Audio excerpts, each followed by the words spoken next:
एक समय यस्तो थियो, संसारभरि बेलायती राजकुमारी डायनाको चर्चा हुने गर्दथ्यो। उनको सुन्दरताले जति विश्वलाई आकर्षित गरेको थियो, त्यति नै उनको मानव हित कार्यले उत्तिकै हार्दिकता पनि आर्जन गरेको थियो। हरेक दिन जसो कुनै न कुनै संचार माध्यममा डायनाको चर्चा हुने गर्दथ्यो। उनको जीवन कुनै काल्पनिक फिल्मको कथा भन्दा फरक थिएन। यति प्रख्यात र ओजपूर्ण व्यक्तिको उदय कसरी हुन गयो? उनी कसरी बेलायतको राजपरिवारका सदस्य बन्न पुगिन्? राजकुमार चार्ल्ससँग उनको कसरी भेट भयो? यसबारे आजको कार्यक्रममा विशेष चर्चा गर्नेछौं। विश्वास छ सदाझै यो कार्यक्रमलाई पनि उत्तिकै मन पराइदिनुहुनेछ।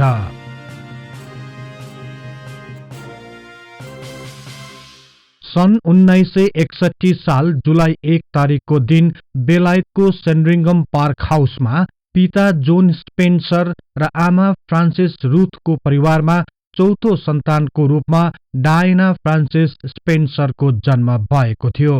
सन् 1969 साल ताका उनको आमा बुबा बीचको सम्बन्ध विच्छेद हुन गयो। सो समयमा डायनाको उमेर केवल 7 वर्षको मात्र थियो।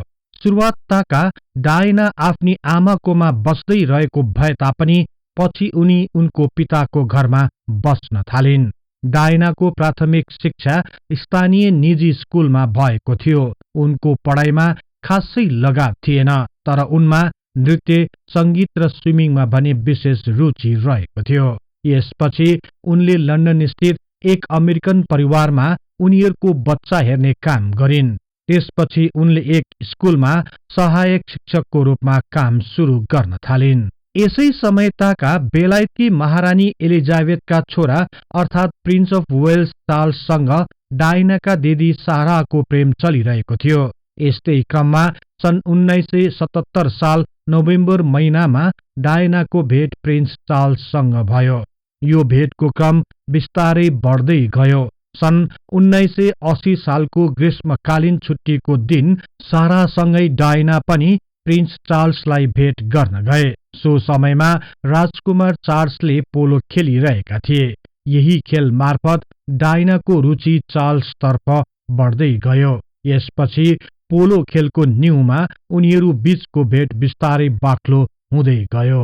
यसपछि विभिन्न पत्र-पत्रिकाहरूमा डायना र चार्ल्सको बारेमा समाचारहरू छापिन थाल्यो। यो खबर बढ्दै गएपछि पत्रकार तथा फोटो पत्रकारहरूले राजकुमार चार्ल्स र डायनाको हरेक गतिविधिमाथि नजर राख्न थाले।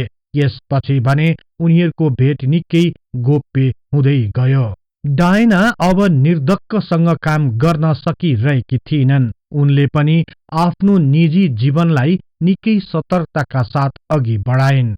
यस्तैमा सन् 1980 साल नोभेम्बर महिनाको एक सप्ताहन्तमा राजकुमार चार्ल्सले डायनालाई स्कटल्यान्ड स्थित बालमोर दरबारमा बोलाए, जहाँ उनले महारानी एलिजाबेथ द्वितीय, आफ्ना हजुरआमा तथा राजमाता ड्युक अफ एडिनबरा एलिजाबेथ प्रथमसँग पनि डायनाको भेट गराइदिए। डायनालाई राजदरबारमा निकै सम्मानका साथ स्वागत गरियो। यसबाट डायना निकै प्रभावित भइन्। यसको 3 महिना पछि राजकुमार प्रिन्स चार्ल्सले डायनालाई लन्डन स्थित बकिङहम दरबार भन्दा 40 किलोमिटर पश्चिममा अवस्थित विशाल ऐतिहासिक विन्जर दरबारमा भेटका लागि बोलाए। यही दरबारमा नै राजकुमार चार्ल्सले डायनासँग प्रेम प्रस्ताव राखे। तत्कालै अर्थात् सन् 1981 फेब्रुअरी 6 तारिकको दिन नै डायनाले पनि राजकुमार चार्ल्सको प्रस्तावलाई सहर्ष स्वीकार गरिन्। तर उनीहरूको प्रेम सम्बन्धलाई भने हर सम्भव गोप्य राख्ने प्रयत्न गरियो। यसको 2 हप्तापछि अर्थात् फेब्रुअरी 24 तारिकको दिन राजकुमार चार्ल्स र डायना बीचको सम्बन्धलाई औपचारिकता प्रदान गरियो।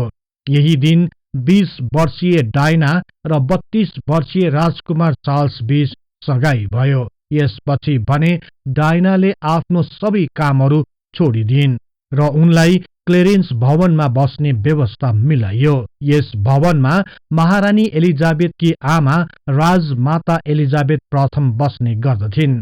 तर यसको केही दिन पछि नै उनलाई पनि लन्डन स्थित बकिङहम दरबारमा बस्न अनुमति दियो। राजकुमार चार्ल्स र डायनाको सगाई भएको 5 महिना पछि नै अर्थात् सन् 1981 जुलाई 29 तारिकको दिन उनीहरूको विवाह हुने मिति तय गरियो। यो मिति निश्चित भएसँगै विश्वभरका विभिन्न पत्र पत्रिकाहरूमा डायना र राजकुमार चार्ल्सका बारेमा विभिन्न समाचारहरू छापिन थाल्यो।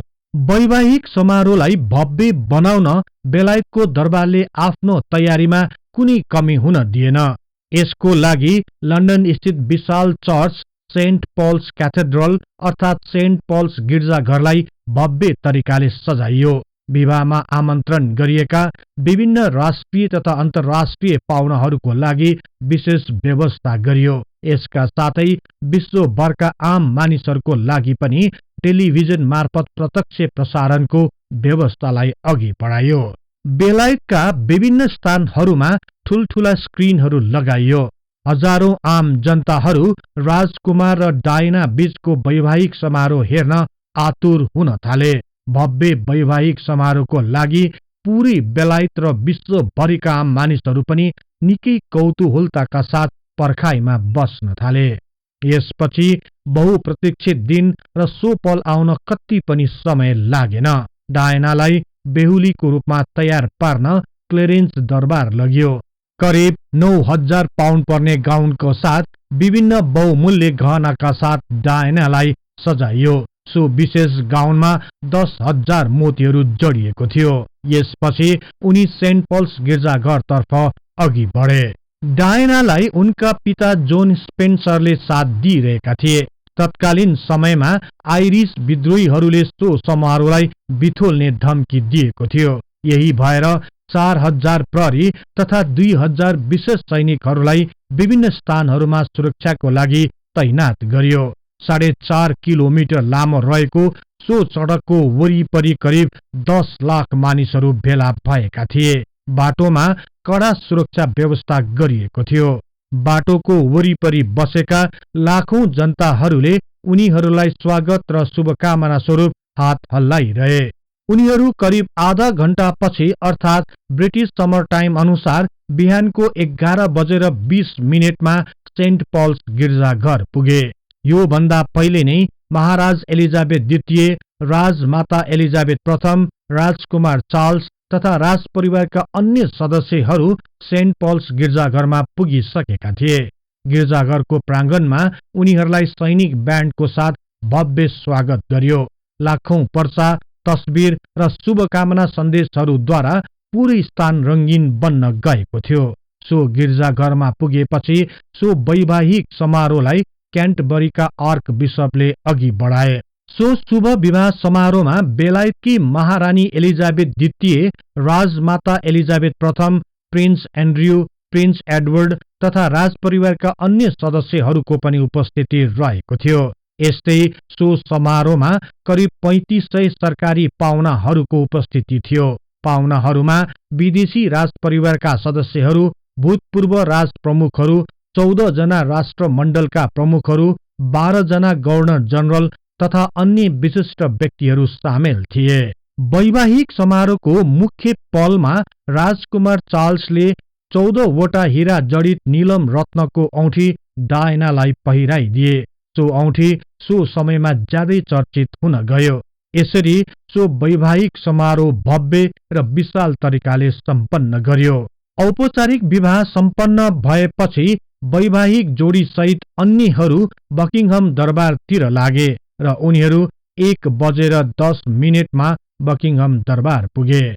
बकिङहम दरबारमा रहेको बाल्कोनीमा राजकुमार चार्ल्स र डायनाले दरबारको प्राङ्गणमा भेला भएका हजारौं जनताहरूलाई अभिवादन फर्काए। यहीँनेर उनीहरूले सबैको अगाडि चुम्बन पनि गरे। सो चुम्बनले पूरै दर्शकहरूलाई रोमाञ्चित बनाइदियो। यसका साथै सो चुम्बनलाई विभिन्न पत्र पत्रिकाहरूले विशेष प्राथमिकताका साथ प्रकाशित गरे। सो दिनको अपराह्नतिर दरबार वरिपरि तथा पार्कहरूमा दीपावलीको आयोजना गरियो। यसरी एक भव्य विवाह सम्पन्न हुन गयो। धेरै जसो पत्रकारहरूले सो समारोहलाई एक परिकथासँग जोड्दै शताब्दीकै भव्य विवाहको संज्ञा दिए।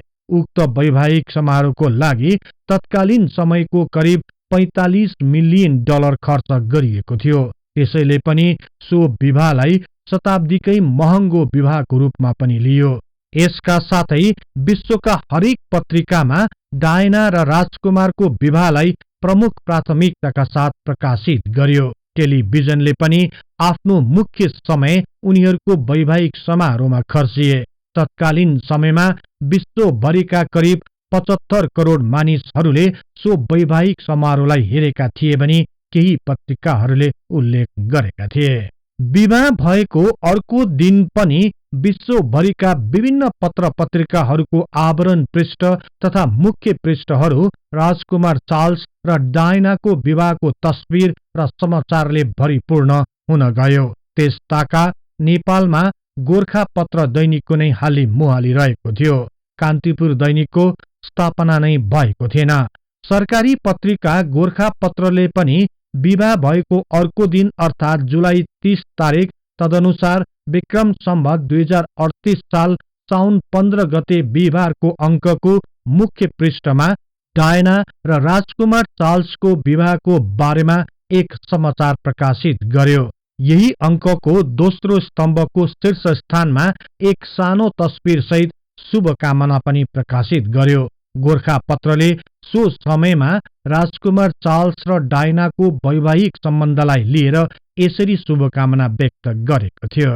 बेलायतका युवराज चार्ल्सको शुभ विवाह हिजो लन्डनको सेन्ट पल्स क्याथेड्रलमा धुमधामका साथ सम्पन्न भयो। युवराज चार्ल्स 32 वर्षका होइ बक्सिन्छ र युवरागी 20 वर्षीया।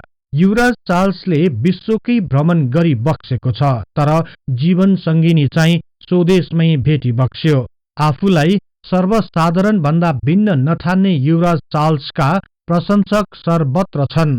बेलायतको कुरा त बेग्लै भयो। बेलायत बाहिर झण्डै 35 करोड मानिसले टेलिभिजनबाट प्रत्यक्ष विवाह उत्सव हेर्न पाए।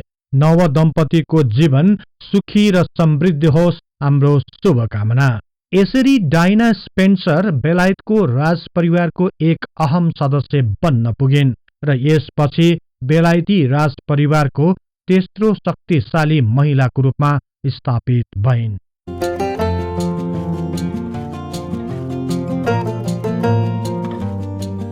यहाँहरूलाई यो कार्यक्रम कस्तो लाग्यो कृपया कमेन्ट बक्समा लेखी पठाउनुहोला।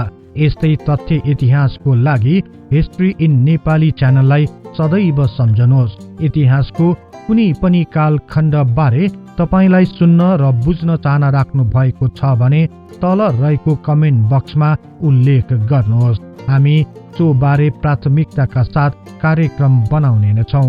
जाँदा जाँदै यस च्यानललाई लाइक, शेयर र सब्स्क्राइब गर्दै बेल आइकनमा क्लिक गरी हाम्रो यो तथ्य इतिहासको बारेमा ज्ञान प्रसार गर्ने लक्ष्यलाई साथ दिनुहोस् भन्दै अर्को कार्यक्रममा फेरि भेट्ने बाचा गर्दै अहिलेलाई बिदा हुन चाहन्छु। हवस् त, नमस्कार।